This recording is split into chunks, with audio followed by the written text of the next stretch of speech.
भाई home schooling में काफ़ी लोग इंटरेस्टेड लग रहे हैं, लेकिन आशंकाएं हैं बहुत लोगों की कि हमारा बच्चा वंचित तो नहीं रह जाएगा। एक तो ये कि वो सोशल ठीक से हो पाएगा कि नहीं, क्योंकि वो बाकी जो स्कूल में तो बहुत सारे बच्चे होते हैं, तो इसमें अजम्पशन ये है कि उस भीड़ भाड़ में बच्चा सोशल होना सीखेगा। दूसरा डर ये है कि तो सिलेबस कैसा हो, अगर हम सिलेबस बिल्कुल ही ना रखें तो बाद में परेशानी तो नहीं होगी बच्चे को।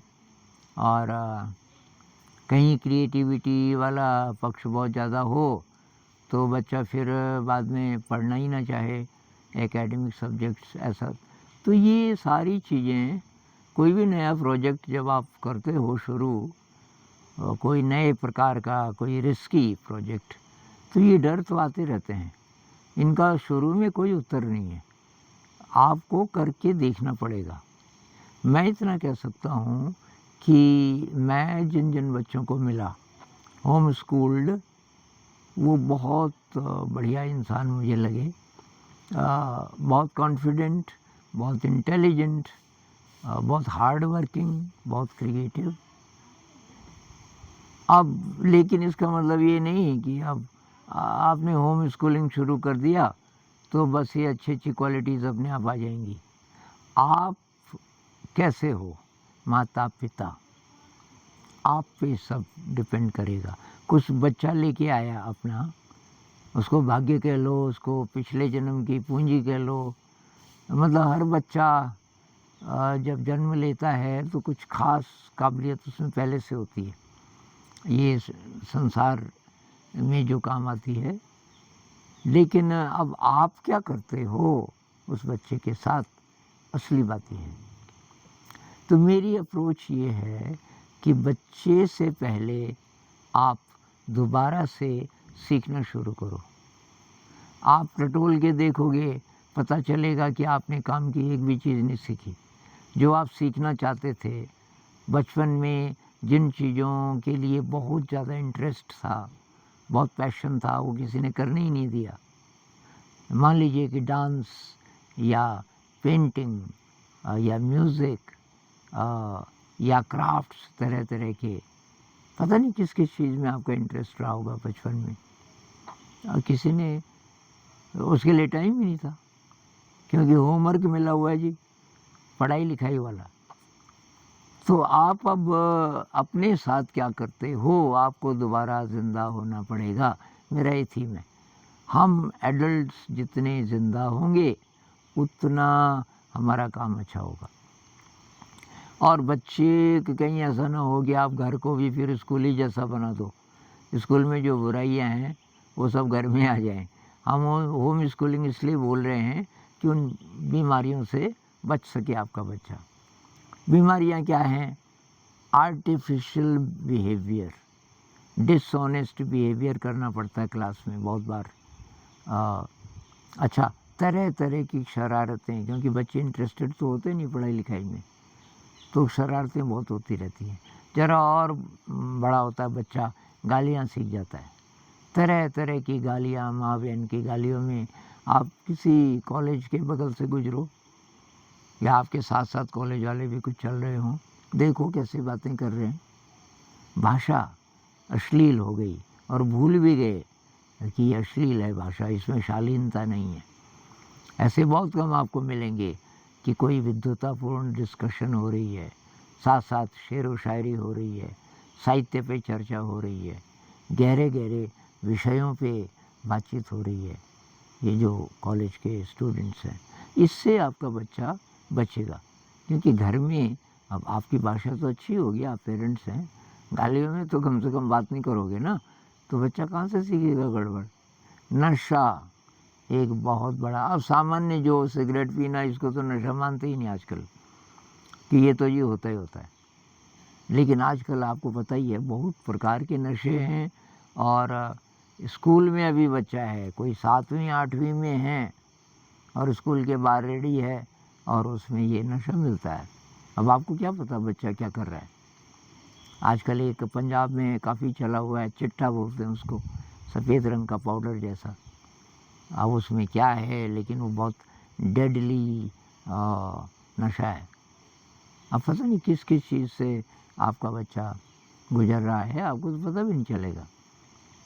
पढ़ाई के नाम पे स्कूलों में क्या होता है, जो सबसे लास्ट में चीज़ आनी चाहिए, और जो नहीं भी आए तो जीवन की गुणवत्ता पे कोई फ़र्क नहीं पड़ता, वो है ये लिखाई पढ़ाई वाला। ये इतना महत्वपूर्ण नहीं है, इस पर इतनी एनर्जी लगाने की ज़रूरत नहीं है, बच्चा खुद सीख जाएगा। तो कक्षा 5 तक, मतलब 11-12 साल तक बच्चे को पता कीजिए क्या क्या क्या चीज़ में इंटरेस्ट है, और वो आप सीखिए पहले, उसका इंतज़ाम कीजिए। आप संगीत जैसे सीखना शुरू कर दिया आपने, इसलिए नहीं कि तो बच्चा भी सीखेगा, इसलिए कि आप जिंदा होंगे। आप नहीं सीख पाए, अब सीखिए। आप पेंटिंग नहीं कर पाए, अब सीखिए। जहाँ तक ये फाइनेंसेस का सवाल है, तो अच्छे स्कूल में आप भर्ती करना चाहते हो, जैसे मेरे लिए ये था कि भाई भारत के जो बेस्ट स्कूल्स हैं, तो 5 लाख से कम तो वही आपको कहीं मेरे ख्याल से फीस मिलेगी नहीं एक साल की। वो 5 लाख रुपए आपके बचेंगे, 5 लाख और एक बच्चा। अब मान लीजिए कि 2-3 फैमिलीज इकट्ठी हो गई, उन सब के मिला के 5 बच्चे हैं, तो 25 लाख रुपए एक साल के आपके पास हैं। उससे आप अपने ही घर में लाइब्रेरी बना सकते हो, लैब बना सकते हो, तरह तरह के इंस्ट्रूमेंट्स खरीद सकते हो, म्यूज़िकल इंस्ट्रूमेंट्स, बहुत प्रकार के क्राफ्ट्स वहाँ हो सकते हैं। तो कुछ चीज़ों के लिए कुछ लोगों को बुलाना पड़ सकता है, जैसे पॉटरी है, तो किसी पॉटर को बुला दो 1-2 घंटे के लिए, और जब तक बच्चा सीख नहीं लेता। जैसे ही बच्चा सीख लेता है, अब मान लीजिए कि आपके पास 6-7 परिवार जुड़ गए, आपने शुरुआत की 3-4 साल में, 6-7 परिवार जुड़ गए, आपके पास 12-13 बच्चे हैं, उनमें से 2-3 बच्चे पॉटरी सीख गए, बहुत बेहतरीन, अब वो टीचर बनेंगे, अब पॉटर को बुलाने की ज़रूरत नहीं है। ऐसे ही बास्केट वीविंग है, ऐसे ही ब्लॉक प्रिंटिंग है, ये हाथ के काम जितने हैं, मशीनें नहीं, मशीनें बाद में, जब और बड़ा हो जाएगा बच्चा तो कोई छोटी मोटी मशीन ज़रूरत पड़े तो इंट्रोड्यूस कर सकते हैं, लेकिन ये क्राफ्ट्स, और इनके बारे में बच्चे लिखें, इनसे आप मैथ को रिलेट करो, और ये इनकम जनरेशन की तरफ भी ले जाएगा। इसलिए नहीं कि आपको पैसे की ज़रूरत है, बल्कि बच्चा देखेगा कि भाई बाहर की दुनिया में भी ठीक से जीने के लिए ये सारी चीज़ें, ये क्राफ्ट्स वगैरह वगैरह वगैरह ये काम आते हैं। तो कुछ कुछ चीज़ें वहाँ ऐसी हो सकती हैं कि जो आप बेचें भी उनको। आजकल इंटरनेट से आप मार्केट ढूंढ सकते हो, और कुछ चीज़ें ऐसी होनी चाहिए जिसमें बच्चा डूब जाए, सारी दुनिया एक तरफ रह जाए। जैसे संगीत, संगीत में बच्चा, जैसे तबला, बच्चा हो गया 10-11 साल का, तबले में बहुत ज़्यादा कोई है, बहुत प्रैक्टिस करता है कई कई घंटे, बस तबले में डूबा हुआ है, उसको याद दिलाना पड़ता है भाई अब खाने का टाइम हो गया वगैरह, एकदम मगन। ऐसी एक्टिविटीज़ होनी बहुत ज़रूरी है, वो कुछ भी हो जाए। तो हाथ से जुड़े हुए ट्रेड्स, तो माता पिता कितना कितना जिंदा हो रहे हैं, उसका असर बच्चे पर पड़ेगा। मेडिटेशन सबसे महत्वपूर्ण, लेकिन जो छोटा बच्चा है वो केवल प्योर मेडिटेशन अभी नहीं कर पाएगा, उसके लिए म्यूज़िक, म्यूज़िक इंस्ट्रूमेंटल भी, और डिवोशनल म्यूज़िक। डिवोशनल में कोई ज़रूरी नहीं कि आप उसमें भगवान का नाम लो, क्योंकि फिर ये भी बात आएगी कोई हिंदू है कोई मुसलमान है। सेक्युलर, जैसे हमारे जितने गाने हैं उसमें किसी ट्रेडिशनल गॉड का, अल्लाह का, किसी का नाम नहीं है। ये उसका मीनिंग बहुत गहरा है। तो ये हो सकता है सेलिब्रेशन नेचर का, ऐसे गाने, कितनी प्यारी ये धरती हमारी, कितना सुंदर ये आसमान, ये गाना है हमारा, सेलिब्रेट कर रहे हैं हम प्रकृति को, अपने जीवन को, कि ये कितना सुंदर है।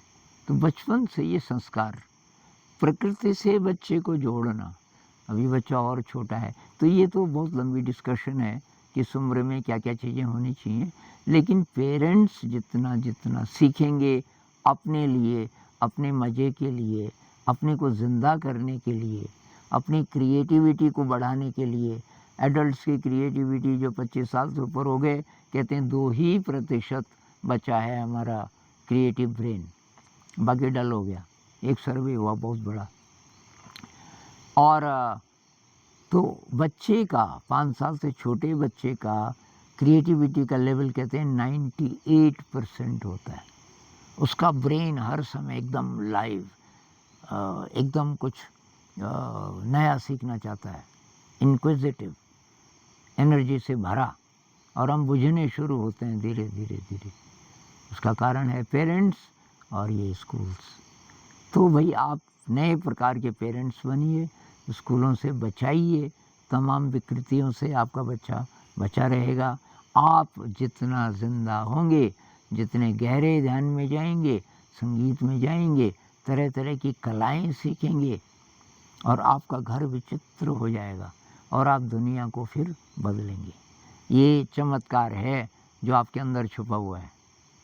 आप शुरुआत करेंगे तब तो कुछ जीने का मज़ा भी है ना, कुछ नया करें। आप पिंड छुड़ा दिया जी क्योंकि आपके पास पैसा है, बोर्डिंग में डाल दिया बच्चे को।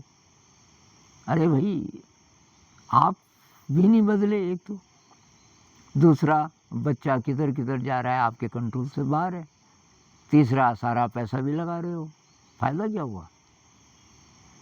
तो भाई मेरी सलाह मानिए कि आप होम स्कूलिंग शुरू कर दीजिए। इंडिकेटर क्या होगा कि आप सही चल रहे हो, कि आप जिंदा हो रहे हो, आपकी खुशी रोज़ बढ़ती जा रही है, आपके अंदर जोश बढ़ता जा रहा है, और उसका असर होगा। फिर आपके साथ और लोग जुड़ेंगे और लोग जुड़ेंगे, और मनुष्य जाति के लिए आप एक नया उदाहरण पेश कर सकोगे। और तब आपको आज से, मान लीजिए होम स्कूलिंग आपने शुरू कर दिया अभी, तो आज से 20 साल बाद आपको रिजल्ट्स दिखेंगे। 20 साल बाद आपको गर्व होगा कि मैं ठीक से जिया, और मेरे बच्चे का जो जीवन है वो तो सार्थक हुआ ही हुआ, मेरा जीवन बहुत सार्थक हुआ। तो इस बच्चे का धन्यवाद, और ये जो होम स्कूलिंग हमने शुरू किया और इसमें जिन जिन शक्तियों ने मदद की, उन सबका बहुत बहुत धन्यवाद। ये जो ग्रैटिट्यूड है ये निकलेगा तब आपके अंदर से। और बात करेंगे इस पर। नमस्कार।